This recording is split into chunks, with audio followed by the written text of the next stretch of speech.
एक टाइम था जब अनिल अंबानी अपने घर से ऑफिस तक हेलीकॉप्टर से जाते थे। उन्होंने अपनी वाइफ को बर्थडे में 400 करोड़ की बोट गिफ्ट की थी और 2008 में करीब 2 लाख करोड़ की नेटवर्थ के साथ वो दुनिया के 6th रिचेस्ट मैन थे। लेकिन फिर अगले 10 सालों में जो हुआ वो अनबिलीवेबल था। देखते ही देखते उनका बिजनेस एम्पायर कोलैप्स कर गया और उनकी नेटवर्थ सीधा 0 हो गई। आखिर वो कौन सी गलतियां थी जिसने अनिल अंबानी को उनके घुटनों पे ला दिया? आखिर उनके शॉकिंग डाउनफॉल का कारण क्या था? आइए जानते हैं इस वीडियो में। 6 जुलाई 2002 को इंडिया के one of the greatest businessman Dhiru भाई अंबानी अपनी आखिरी सांसें लेते हैं। वो 40 साल पहले केवल 500 रुपए के साथ मुंबई आए थे और आज अपने बेटों के लिए 25,000 करोड़ का बिजनेस एम्पायर छोड़ के जा रहे थे। उनकी डेथ के बाद करीब 2 महीने तक मुकेश और अनिल अंबानी ने साथ में रिलायंस को संभाला, लेकिन फिर उनके बीच की दरारें काफी बढ़ गई, जिसके 3 कारण थे। धीरू भाई अंबानी ने अपनी डेथ से पहले कोई भी विल या सक्सेशन प्लान नहीं बनाया था, मतलब बिजनेस को अपने बच्चों के बीच में डिवाइड नहीं किया था, जिस कारण दोनों भाइयों के बीच बिजनेस का कंट्रोल गेन करने के लिए डिस्प्यूट्स चालू हो गए। कॉन्फ्लिक्ट का दूसरा कारण था बिजनेस के लिए दोनों का अलग अलग विजन होना। जहां मुकेश अंबानी टेलीकॉम बिजनेस में इन्वेस्ट करना चाहते थे, वहीं Anil Ambani power generation business को ग्रो करना चाहते थे। लेकिन रिलायंस के पास इनमें से केवल एक प्रोजेक्ट में इन्वेस्ट करने का पैसा था और फाइनली रिलायंस ने टेलीकॉम बिजनेस में इन्वेस्ट किया। नेचुरली अनिल अंबानी इस बात से काफी नाराज थे। डिस्प्यूट का फाइनल कारण था अनिल अंबानी की लाइफस्टाइल। अनिल अंबानी काफी फ्लैम्बॉयंट और आउटगोइंग नेचर के थे। उन्होंने पॉलिटिक्स में एंट्री ले ली थी और समाजवादी पार्टी के थ्रू राज्यसभा एमपी बन गए थे। ऑल्सो रिपोर्टेडली फैमिली ने अनिल अंबानी के फिल्म एक्ट्रेस टीना मुनीम से शादी करने के फैसले को अपोज किया था, लेकिन उन्हें झुकना पड़ा जब अनिल ने घर छोड़ने की धमकी दे दी। लेकिन मुकेश अंबानी अनिल अंबानी के पॉलिटिशियंस और बॉलीवुड सेलिब्रिटीज से क्लोजनेस से खुश नहीं थे। दोनों भाइयों के बीच बढ़ते डिस्प्यूट्स को देखते हुए उनकी मदर कोकिला बेन रिलायंस ग्रुप को दोनों भाइयों में इक्वली डिवाइड करने का फैसला लेती हैं। 18 जून 2005 के दिन इस बंटवारे को ऑफिशियली पब्लिक किया जाता है। मुकेश अंबानी के हिस्से में रिलायंस इंडस्ट्रीज और आईपीसीएल आती है, जो बाद में कंबाइंड होकर केवल रिलायंस इंडस्ट्रीज के नाम से जानी जाती है। इनका काम था crude oil refining, petrochemicals production और oil and gas exploration, basically Reliance का कोर बिजनेस। दूसरी तरफ अनिल अंबानी के हिस्से में रिलायंस कम्युनिकेशन, रिलायंस कैपिटल और रिलायंस पावर आती है। इन कंपनीज को मिलाकर जो ग्रुप बनता है उसे अनिल धीरू भाई अंबानी ग्रुप यानी ADAG कहा जाता है। मुकेश अंबानी को ऐसी कंपनीज मिली थी जो ऑलरेडी मैसिव कैश फ्लोज और प्रॉफिट्स जनरेट कर रही थी।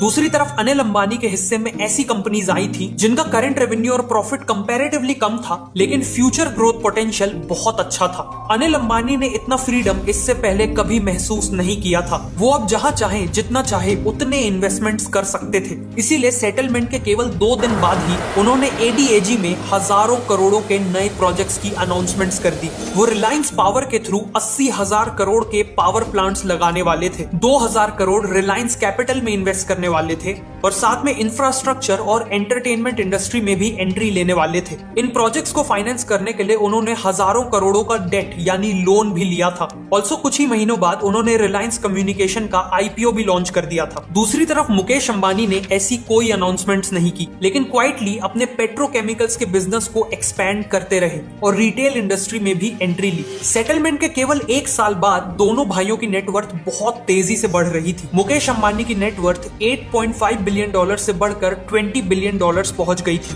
दूसरी तरफ अनिल अंबानी की नेटवर्थ 5.7 बिलियन डॉलर से बढ़कर करीब 18 बिलियन डॉलर्स की हो गई थी और इसी के साथ वो दुनिया के 18th रिचेस्ट इंसान बन गए थे।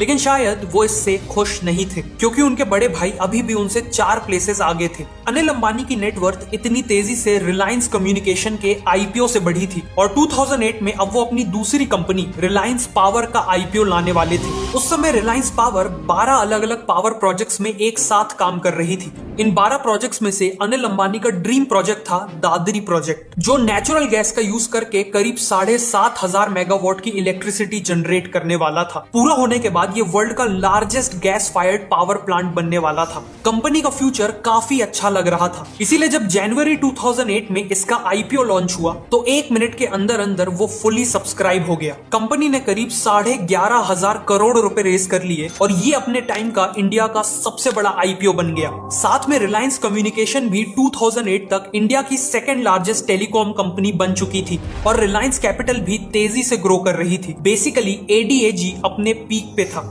इसी के चलते 2008 में अनिल अंबानी की नेटवर्थ $18 बिलियन से बढ़कर $42 बिलियन यानी करीब 2 लाख करोड़ तक पहुंच गई और वो पूरे वर्ल्ड के छठे सबसे अमीर इंसान बन गए, मुकेश अंबानी से केवल एक स्पॉट पीछे। अनिल अंबानी की फिलॉसफी थी तेजी से सोचना और तेजी से आगे बढ़ना, और इसी फिलॉसफी ने उन्हें शॉर्ट टर्म में सक्सेसफुल भी बनाया। पर शायद अपनी इसी सक्सेस को एंजॉय करते हुए वो तेजी और जल्दबाजी में फर्क करना भूल गए। बाहर से उनका बिजनेस एम्पायर काफी स्ट्रॉन्ग दिख रहा था, लेकिन रियलिटी में वो एक रेत के महल जैसा था जो बहुत जल्द ढहने वाला था।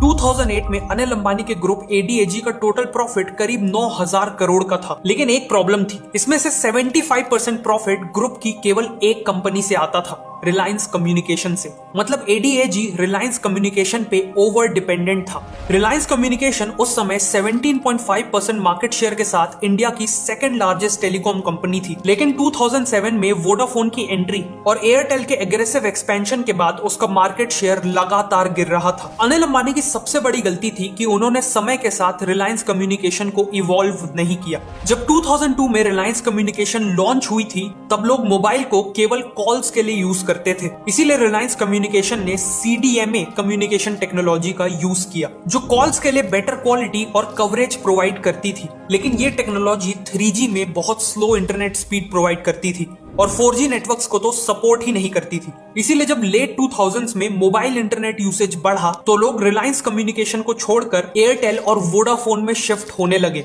जो GSM कम्युनिकेशन टेक्नोलॉजी यूज करते थे और बेटर इंटरनेट स्पीड प्रोवाइड करते थे। इवेंचुअली अनिल अंबानी ने फिर से हजारों करोड़ों का डेट लेके GSM टेक्नोलॉजी में शिफ्ट करने का डिसीजन लिया, लेकिन तब तक शायद बहुत देर हो चुकी थी। पर यह तो केवल प्रॉब्लम्स की शुरुआत थी। अनिल अंबानी के लिए अगला झटका आया रिलायंस पावर से। रिलायंस पावर के पास दादरी और शाहपुर में 2 गैस फायर्ड पावर प्लांट्स थे। ये प्लांट्स नेचुरल गैस का यूज करके इलेक्ट्रिसिटी जनरेट करते थे, लेकिन इस नेचुरल गैस की सप्लाई के लिए अनिल अंबानी केवल एक इंसान पे डिपेंडेंट थे और वो इंसान थे उनके भाई मुकेश अंबानी। बंटवारे के वक्त दोनों के बीच एक एग्रीमेंट हुआ था, जिसके according Reliance industries $2.3 per unit के रेट पे रिलायंस पावर को नेचुरल गैस सप्लाई करेगी। लेकिन मुकेश अंबानी ने अचानक प्राइसेस को सीधा डबल कर दिया, जिससे रिलायंस पावर का इनपुट कॉस्ट बढ़ गया और प्रॉफिटेबिलिटी सीवियरली इफेक्ट हुई। इसके रिस्पॉन्स में अनिल अंबानी ने मुकेश अंबानी के अगेंस्ट बॉम्बे हाई कोर्ट में ब्रीच ऑफ कॉन्ट्रैक्ट का केस फाइल कर दिया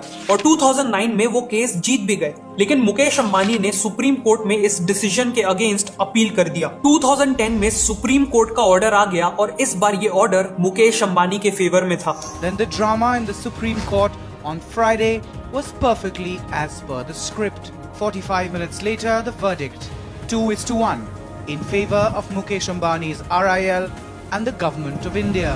अनिल अंबानी के पास अब महंगी नेचुरल गैस खरीदने के अलावा कोई ऑप्शन नहीं था। वो इस प्रॉब्लम से डील कर ही रहे थे कि तभी उन्हें एक और शॉक मिला। उत्तर प्रदेश गवर्नमेंट ने 2004 में इमरजेंसी पावर्स का यूज करके किसानों से 2100 एकड़ की जमीन अक्वायर कर ली थी। बाद में इसी जमीन को रिलायंस पावर को दे दिया गया था और अनिल अंबानी इसी जमीन पे अपना सबसे बड़ा प्रोजेक्ट दादरी प्रोजेक्ट सेटअप कर रहे थे। लेकिन फिर 1000 से ज्यादा किसानों ने इलाहाबाद हाई कोर्ट में इसके अगेंस्ट केस फाइल कर दिया। उनका पहला ऑब्जेक्शन था कि गवर्नमेंट ने पब्लिक पर्पसेस के लिए लैंड को एक्वायर किया था, लेकिन बाद में उसे एक प्राइवेट कंपनी को दे दिया। दूसरा ऑब्जेक्शन था कि गवर्नमेंट ने इमरजेंसी पावर्स का गलत इस्तेमाल किया, जिससे उन्हें फार्मर से नो ऑब्जेक्शन सर्टिफिकेट ना लेना पड़े। हाई कोर्ट और उसके बाद सुप्रीम कोर्ट दोनों ने किसानों के फेवर में डिसीजन दिया और अनिल अंबानी को किसानों को जमीन लौटाने का ऑर्डर दे दिया। एज अ रिजल्ट उन्हें दादरी प्रोजेक्ट को डिसकंटिन्यू करना पड़ा और उन्हें रिलायंस पावर में हजारों करोड़ों का लॉस हुआ।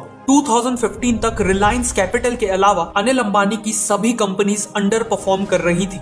GSM टेक्नोलॉजी में इन्वेस्ट करने के बाद भी रिलायंस कम्युनिकेशन का मार्केट शेयर ऑलमोस्ट आधा हो चुका था और रिलायंस पावर और रिलायंस इंफ्रास्ट्रक्चर काफी कम प्रॉफिट्स जनरेट कर रहे थे। इसी के चलते 2015 तक ADAG के ऊपर करीब 1,25,000 करोड़ का डेट चढ़ चुका था। इनफैक्ट 2015 की हाउस ऑफ डेट रिपोर्ट के अकॉर्डिंग ADAG इंडिया का सबसे ज्यादा डेट लेने वाला ग्रुप बन चुका था। लेकिन सरप्राइजिंगली करंट बिजनेस की इतनी बुरी हालत होने के बाद भी अनिल अंबानी ने नई इंडस्ट्री में एंट्री करने का फैसला कर लिया। उन्होंने करीब 2000 करोड़ में पिपावाव डिफेंस नाम की कंपनी को खरीदकर डिफेंस इंडस्ट्री में एंट्री ली। ये न केवल एक लॉस मेकिंग कंपनी थी, बट साथ में इसके ऊपर करीब 6700 करोड़ का डेट था। बाद में कंपनी के नाम बदलकर रिलायंस डिफेंस कर दिया गया और इसमें 5000 करोड़ की एडिशनल इन्वेस्टमेंट्स भी की गई। लेकिन प्रॉब्लम यह थी कि अनिल अंबानी को डिफेंस सेक्टर का बिल्कुल भी एक्सपीरियंस नहीं था और कंपनी में हाई डेट के कारण कैश की कमी थी। इसीलिए वो कभी भी उनको मिलने वाले कॉन्ट्रैक्ट्स टाइम पे एग्जीक्यूट नहीं कर पाए, जिस कारण वो कंपनी अपने डेट को कभी भी रीपे नहीं कर पाई और बर्बाद हो गई। बेसिकली डिफेंस इंडस्ट्री में एंट्री लेके अनिल अंबानी ने अपनी प्रॉब्लम्स को कई गुना बढ़ा लिया था। 2016 में ADAG जैसे तैसे ऑपरेट कर रहा था कि तभी एंट्री हुई एक ऐसी कंपनी की जिसने अनिल अंबानी को जड़ से हिला दिया, और वो कंपनी थी जियो। The world is at the beginning of a digital revolution. We are at the beginning of a new era for humanity. 1.3 billion Indians cannot be left behind as the world enters a new era. Let me now welcome our newest and youngest member in our family, Jio. जियो ने launch होने के बाद कई महीनों तक लोगों को free calls और 4G इंटरनेट दिया और इंडिया के पूरे टेलीकॉम मार्केट को डिसरप्ट कर दिया। रिलायंस कम्युनिकेशन की हालत वैसे ही नाजुक थी और जियो के लॉन्च के बाद तो उनका कंप्लीट मेल्टडाउन शुरू हो गया। अगले 3 सालों में रिलायंस कम्युनिकेशन ने करीब 10 करोड़ सब्सक्राइबर्स लूज कर दिए। 2018 तक उनके पास केवल 22,000 सब्सक्राइबर्स बचे थे। उनका मार्केट शेयर प्रैक्टिकली 0 हो चुका था। इसीलिए फरवरी 2019 में उन्होंने बैंक्रप्सी फाइल कर दी। इसी दौरान स्वीडिश टेलीकॉम कंपनी एरिक्सन ने रिलायंस कम्युनिकेशन के अगेंस्ट लीगल एक्शन स्टार्ट कर दिया था। एक्चुअली रिलायंस कम्युनिकेशन ने एरिक्सन को अपना मोबाइल इंफ्रास्ट्रक्चर मैनेज करने के लिए हायर किया था, लेकिन कई सालों से उन्हें पेमेंट्स नहीं की थी। 2019 में सुप्रीम कोर्ट ने अनिल अंबानी को ऑर्डर किया कि उन्हें 1 महीने के अंदर अंदर एरिक्सन को 550 करोड़ रुपए पे करने हैं और ऐसा ना करने पर उन्हें 3 महीने की जेल हो जाएगी।